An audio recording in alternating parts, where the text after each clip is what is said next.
Ah. Shida ni gani kiroboto? Sasa unajua mimi juzi alinunua simu. Sasa venye alinunua simu alikuwa anaingia TikTok. Naingia TikTok anasikia mrembo sijui today I've done 52 I've done 4 kilometers, today I've done 7 kilometers, I have done my best. Na mimi kuangalia hapo kumbe mimi pia anaweza download. Mimi nika download nikaweka kwa simu yangu. Sasa kuna mrembo mwingine inakwanga hiyo upload mimi anashunga nikaambia nilionanga yeye pia anafanya hiyo maneno. Nikamwambia kama mimi kwa hiyo group yenu hata mimi nikuwe nashindana na nyinyi. Sasa siku mbili mimi ameenda 52 kilometers. Alikuwa anatembea. Hizo zote?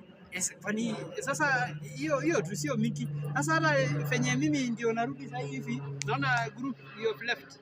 You have been removed. Sasa 52 kilometers, 104 kilometers nikitafuta mtu gani? Una overdo.